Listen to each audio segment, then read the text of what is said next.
भीम में कैसे आया 10,000 हाथियों का बल। पांडु पुत्र भीम के बारे में माना जाता है कि उसमें 10,000 हाथियों का बल था, जिसके चलते एक बार तो उसने अकेले ही नर्मदा नदी का प्रवाह रोक दिया था। लेकिन भीम में ये 10,000 हाथियों का बल आया कैसे? कौरवों का जन्म हस्तिनापुर में हुआ था, जबकि पांचों पांडवों का जन्म वन में हुआ था। पांडवों के जन्म के कुछ वर्ष पश्चात पांडु का निधन हो गया। पांडु की मृत्यु के बाद वन में रहने वाले साधुओं ने विचार किया कि पांडु के पुत्रों, अस्थि तथा पत्नी को हस्तिनापुर भेज देना ही उचित है। इस प्रकार समस्त ऋषिगण हस्तिनापुर आए और उन्होंने पांडु पुत्रों के जन्म और पांडु की मृत्यु के संबंध में पूरी बात भीष्म, धृतराष्ट्र आदि को बताई। भीष्म को जब ये बात पता चली तो उन्होंने कुंती सहित पांचों पांडवों को हस्तिनापुर बुला लिया। हस्तिनापुर में आने के बाद पांडवों के वैदिक संस्कार संपन्न हुए। पांडव तथा कौरव साथ ही खेलने लगे। दौड़ने में, निशाना लगाने तथा कुश्ती आदि सभी खेलों में भीम सभी धृतराष्ट्र पुत्रों को हरा देते थे।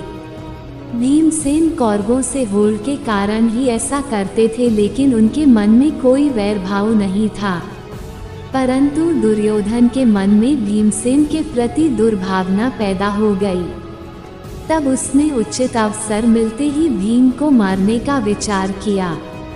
दुर्योधन ने एक बार खेलने के लिए गंगा तट पर शिविर लगवाया।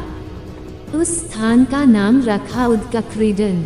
वहाँ खाने पीने इत्यादि सभी सुविधाएं भी थीं। दुर्योधन ने पांडवों को भी वहाँ बुलाया। एक दिन मौका पाकर दुर्योधन ने भीम के भोजन में विष मिला दिया।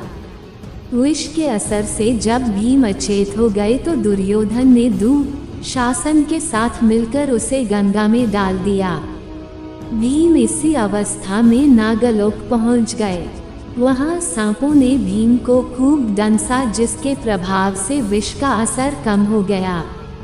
जब भीम को होश आया तो वे सर्पों को मारने लगे। सभी सर्प डरकर नागराज वासुकी के पास गए और पूरी बात बताई। तब वासुकी स्वयं भीमसेन के पास गए।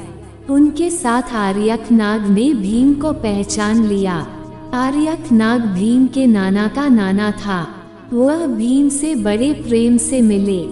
तब आर्यक ने वासुकी से कहा कि भीम को उन कुंडों का रस पीने की आज्ञा दी जाए जिनमें हजारों हाथियों का बल है। वासुकी ने इसकी स्वीकृति दे दी। तब भीम 8 कुंड पीकर एक दिव्य शैया पर सो गए। जब दुर्योधन ने भीम को विष देकर गंगा में फेंक दिया तो उसे बड़ा हर्ष हुआ। शिविर के समाप्त होने पर सभी कौरव व पांडव भीम के बिना ही हस्तिनापुर के लिए रवाना हो गए। पांडवों ने सोचा कि भीम आगे चले गए होंगे। जब सभी हस्तिनापुर पहुँचे तो युधिष्ठिर ने माता कुंती से भीम के बारे में पूछा। तब कुंती ने भीम के न लौटने की बात कही। सारी बात जानकर कुंती व्याकुल हो गई। तब उन्होंने विदुर को बुलाया और भीम को ढूंढने के लिए कहा। तब विदुर ने उन्हें सांत्वना दी और सैनिकों को भीम को ढूंढने के लिए भेजा। उधर नागलोक में भीम 8वें दिन रस पच जाने पर जागे। तब नागों ने भीम को गंगा के बाहर छोड़ दिया। जब भीम सही सलामत हस्तिनापुर पहुँचे तो सभी को बड़ा संतोष हुआ। तब भीम ने माता कुंती व अपने भाइयों के सामने दुर्योधन द्वारा विष देकर गंगा में फेंकने तथा नागलोक में क्या क्या हुआ ये सब बताया। युधिष्ठिर ने भीम से यह बात किसी और को नहीं बताने के लिए कहा।